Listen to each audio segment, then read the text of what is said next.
आप सभी विद्यार्थियों को मेरा नमस्कार और आपका स्वागत है अपने चैनल टॉप 5 एमएस में। मैं सौर सिंह इस वीडियो में लेकर आए आपके लिए NCERT board exam class 10 science यानी विज्ञान में पार्ट 5 जैव प्रक्रम पर, जिसमें हम जैव प्रक्रम क्या है इसके बारे में बताएंगे आपके लिए और छोटी छोटी चीजें जानकारी देंगे इसी के अंदर पोषण, श्वसन, परिवहन और उत्सर्जन की। इसके बड़े बड़े टॉपिक जो हैं वो अलग अलग वीडियो में लेकर आएंगे आपके लिए। और अगर आपको वीडियो अच्छा लगे तो आप लाइक कर सकते हैं, कमेंट बॉक्स में कमेंट कर सकते हैं, बाद में प्ले लिस्ट में जाकर अपनी सुविधा के अनुसार बहुत सारी चीज़ें देख सकते हैं। तो बढ़ते हैं, देखिए एक एक चीज़ बताते हैं आपके लिए। इनमें सबसे पहले देखिए कि जैव प्रक्रम क्या है। तो जीवित रहने के लिए जीवों द्वारा की जाने वाली आवश्यक क्रियाओं को जैव प्रक्रम कहते हैं। आवश्यक क्रियाएं क्या हैं देखिए, अभी हमने पढ़ा है। सबसे पहले पोषण यानी भोजन की आवश्यकता होती है, उसके बाद श्वसन यानी वायु सांस की आवश्यकता होती है, उसके बाद उत्सर्जन यानी शरीर के अंदर जो हानिकारक चीजें हैं उसको बॉडी से बाहर निकालने का काम होता है, और उसके बाद आता है परिवहन यानी बॉडी में पूरे बॉडी के अंदर जो है पोषक तत्वों को पहुंचाने का काम करते हैं, यानी परिवहन का काम करता है। इन चारों के बारे में हम अध्ययन करेंगे धीरे धीरे करके। आगे बढ़ते देखिए, सबसे पहले देखिए सभी आवश्यक क्रियाएं यानी जो आवश्यक क्रियाएं हैं चारों की चारें वे हैं जो किसी जीवित प्राणी को जीवित रहने के लिए करनी पड़ती हैं। यानी हर प्राणी क्या करता है, पोषण ग्रहण करता है, यानी पोषण लेता है, भोजन ग्रहण करता है, वातावरण से क्या लेता है, ऑक्सीजन लेता है यानी कि श्वसन करता है, उसके बाद शरीर से जो अपशिष्ट पदार्थ हैं वो बाहर भी निकालता है, और पूरी बॉडी में जो पोषक तत्व हैं वो पहुंचाने का काम यानी कि परिवहन का काम भी किया जाता है। ये सारी क्रियाएं होती हैं किसके अंदर, जैव प्रक्रम के अंदर करनी पड़ती हैं। इन प्रक्रमों की सहायता से जीव भोजन प्राप्त करता है यानी खाना ग्रहण करता है, और भोजन से क्या मिलती है हमारे लिए, ऊर्जा बनाता है, यानी भोजन ग्रहण करेंगे तो ऊर्जा मिलेगी जिससे हम दिन भर काम करते रहेंगे। और क्या होगी, शरीर की वृद्धि होती है, लंबाई चौड़ाई आकार में सब परिवर्तन होता है। उसके बाद अपशिष्ट पदार्थ को शरीर से बाहर निकालता भी है तथा अपने शरीर का संतुलन बनाए रखना भी है। यानी हम जो जिस प्रकार खड़े हैं तो अपने हाथ पैर में पूरे शरीर में संतुलित बनाए रखे हैं, क्योंकि हम बिल्कुल पूरी तरह से स्वस्थ हैं। तो ये भी काम पूरा जो है वो कौन करता है, जैव प्रक्रम की एक प्रक्रिया है यानी प्रोसेस है, उसके द्वारा ये सब काम किया जाता है। अब बढ़ते हैं देखिए पोषण की ओर। तो कह रहा है कि प्रमुख जैव प्रक्रम यानी जैव प्रक्रम के प्रमुख कौन कौन से तत्व हैं। तो सबसे पहला तत्व है हमारे पास पोषण यानी कि न्यूट्रिशन, भोजन प्राप्त करना और उससे ऊर्जा लेना ही क्या है, पोषण है। इसमें क्या क्या मिलता है वो सब बताएंगे हम आपके लिए। मनुष्य भोजन खाता है और पौधे प्रकाश संश्लेषण की अभिक्रिया में अपना भोजन स्वयं बनाते हैं, इसलिए पौधे जो हैं, हरे पेड़ पौधे वो स्वपोषी कहलाते हैं और हम जो है वो परपोषी हैं। अब पोषण में कौन कौन सी चीज हमें मिलती है देखिए, सबसे पहले मिलता है हमें कार्बोहाइड्रेट। क्या मिलता है, कार्बोहाइड्रेट। अब कार्बोहाइड्रेट क्या करता है, इससे मिलती है हमें ऊर्जा। कार्बोहाइड्रेट से हमें क्या प्राप्त होती है, ऊर्जा मिलती है। उसके बाद हमें मिलता है प्रोटीन। प्रोटीन क्या करता है, प्रोटीन शरीर की वृद्धि करता है, और इसके साथ साथ में शरीर में जो टूट फूट हो जाती है, टूट फूट ध्यान दीजिएगा, टूट फूट की मरम्मत भी करता है। ठीक है, मरम्मत, ठीक है, सॉरी मरम्मत करता है, गलती हो गई तो कोई क्षमा प्रार्थी है। इसके बाद मिलता है वसा। वसा क्या करता है, फैट बढ़ाता है, नहीं हमारे मोटापा बढ़ाता है, वसा हो गया ये हमारे पास में। अगला आता है विटामिन। विटामिन, विटामिन क्या करते हैं, विटामिन हमें रोगों से लड़ने की क्षमता प्रदान करते हैं, रोगों से लड़ने की क्षमता प्रदान करते हैं, क्षमता प्रदान करते हैं। इसके बाद एक और आते हैं जो आता है फाइबर। फाइबर, फाइबर मतलब रेशे। ये रेशे क्या करते हैं, ये पाचन जो होता है हमारा, पाचन को यानी भोजन को पचाने में सहायता प्रदान करते हैं, यानी पाचन में क्रिया में महत्वपूर्ण योगदान निभाते हैं। तो याद रखना, जब हम पोषण ग्रहण करते हैं तो उसमें इन चीजों को सबको ग्रहण करना पड़ता है। कार्बोहाइड्रेट इसलिए ग्रहण करते हैं ताकि हमें शरीर में ऊर्जा मिल सके, जिसमें हम लगातार दिन भर काम कर सके। उसके बाद प्रोटीन होती है जो हमारे शरीर में वृद्धि के काम आती है और शरीर के अंदर जो टूट फूट होती है उसकी मरम्मत का काम करती है। उसके बाद वसा हम खाते हैं जिससे हमारा फैट बढ़ता है, नहीं हम मोटे होते हैं।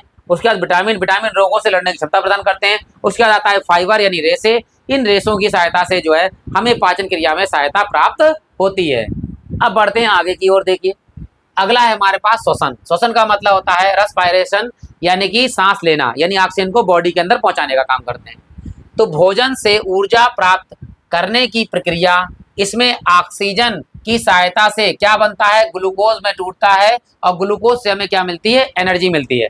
और श्वसन का क्या काम है, वातावरण से जो है हम वायु को अंदर नाक के द्वारा या मुंह के द्वारा अंदर ग्रहण करते हैं, फेफड़े तक जाती है। फेफड़े क्या करते हैं, उसमें से ऑक्सीजन लेते हैं और ऑक्सीजन लेकर जो हृदय से ब्लड आता है यानी खून आता है, उसमें हीमोग्लोबिन पाया जाता है। हीमोग्लोबिन के कारण जो खून का रंग होता है वो लाल होता है, उसमें मिल जाती है ऑक्सीजन, तो बन जाता है ऑक्सी हीमोग्लोबिन। और वो ऑक्सी हीमोग्लोबिन जो है वो पूरी बॉडी में यानी खून की सहायता से हर एक कोशिका तक ऑक्सीजन को पहुंचाने का काम करता है और बॉडी से कार्बन डाइऑक्साइड को लेकर आता है। जब कार्बन डाइऑक्साइड को छोड़ता है हीमोग्लोबिन, उससे पहले होता है ऑक्सी हीमोग्लोबिन। जब कार्बन डाइऑक्साइड लेता है तो बन जाता है अनऑक्सी हीमोग्लोबिन। वो समय पर फिर से फेफड़े की सहायता से कार्बन डाइऑक्साइड को बाहर निकाल देता है, ऑक्सीजन को ग्रहण करता है। ये प्रक्रिया लगातार चलती रहती है। तो ये श्वसन की प्रक्रिया है। दो काम हो गए, यानी श्वसन यानी ऑक्सीजन जो है वो जो भोजन तत्व होते हैं ब्लड के अंदर उसको तोड़ता है, ग्लूकोज बनाने का काम करता है, और दूसरा जो है ऑक्सीजन प्रत्येक कोशिका में पहुंचाने का काम भी किया जाता है। और कार्बन डाइऑक्साइड को फेफड़े की सहायता से बॉडी के अंदर बाहर निकाल दिया जाता है बॉडी से। आगे बढ़ते हैं श्वसन के बाद में। अगला काम है हमारा परिवहन। परिवहन मतलब ट्रांसपोर्टेशन, यानी कि बॉडी के अंदर तत्वों को पहुंचाने का काम किया जाता है। तो शरीर में पदार्थों का एक स्थान से दूसरे स्थान तक पहुंचाता है। उदाहरण, मनुष्य में रक्त द्वारा ऑक्सीजन और पोषक पदार्थों का परिवहन होता है। यानी जब हम भोजन ग्रहण करते हैं तो वो हमारे पेट में जाता है, पचता है, वहाँ पर सारा काम होता है, लेकिन पूरी रोटी है, चावल, ये नसों में नहीं दौड़ता है। वहाँ दौड़ते हैं पौष्टिक तत्व, यानी फेफड़े से जो हमने ऑक्सीजन ली है वो, और जो पौष्टिक तत्व हैं वो पौष्टिक तत्व जो है वो डायरेक्ट ब्लड में मिलते हैं जाकर, और ब्लड जो है उन पौष्टिक तत्वों को और ऑक्सीजन को ब्लड के यानी खून की सहायता से प्रत्येक कोशिका तक यानी शरीर के सभी अंगों तक पहुंचाने का काम करता है। इसी प्रक्रिया को हम जो है परिवहन कहते हैं। और परिवहन को जो है करता है हृदय, खून की सहायता से नहीं पूरी बॉडी में पहुंचाने का काम करता है। तो परिवहन तंत्र कौन सा है, वो है हमारा हृदय। इसके बारे में भी पूरा अध्ययन करेंगे बाद में किसी वीडियो में। आगे बढ़ते हैं। अगला काम आ गया हमारा उत्सर्जन। क्या आ गया, उत्सर्जन। उत्सर्जन का मतलब होता है जो बॉडी के अंदर शरीर के अंदर हमारे हानिकारक पदार्थ होते हैं, अपशिष्ट पदार्थ होते हैं, उसको समय समय पर शरीर से बाहर निकालने का काम किया जाता है। पढ़ते हैं फिर बताते हैं आपके लिए। और क्षमा प्रार्थी हैं। शरीर से हानिकारक अपशिष्ट पदार्थों को बाहर निकालता है, जैसे पसीना और मूत्र, मल मूत्र वगैरह सब होते हैं। अब बताते हैं हम आपके लिए। सबसे पहले वृक्क। वृक्क क्या है, यह है किडनी। किडनी की सहायता से शरीर के से बाहर जाता है कौन, मूत्र। मूत्र यानी बाथरूम जो है वो समय समय पर बाहर निकाली जाती है, किसके द्वारा, वृक्क के द्वारा। तो वृक्क क्या है, उत्सर्जन तंत्र है। इसके बारे में भी बाद में डिटेल में पूरी चर्चा करेंगे। उसके बाद आते हैं फेफड़े। ठीक है, फेफड़े क्या करते हैं, फेफड़े जो है वो कार्बन डाइऑक्साइड को, ध्यान दीजिएगा, कार्बन डाइऑक्साइड को शरीर से बाहर निकालने का भी काम करते हैं। और पसीना क्या होता है, बॉडी के अंदर जो छिद्र पाए जाते हैं गर्मियों के दिनों में इन छिद्रों की सहायता से पसीना जो है वो बॉडी से बाहर निकलता है। और उसके बाद में समय समय पर जब आपने कफ वगैरह होता है तो उसे भी शरीर से बॉडी से बाहर निकालने का काम करते हैं। तो याद, मल है, मल यानी लैट्रिन, बाथरूम और पसीना, इन और कार्बन डाइऑक्साइड, इन सब को बॉडी के अपशिष्ट पदार्थ की सहायता से धीरे धीरे करके बॉडी से बाहर निकालने का काम करते हैं। इसे कहते हैं हम उत्सर्जन। अब देखिए इसका महत्व क्या है, देखिए जैव प्रक्रम का, ये बता देते हैं। ठीक है, जैव प्रक्रमों का महत्व, सॉरी ये इसे बता समझाते हैं। देखिए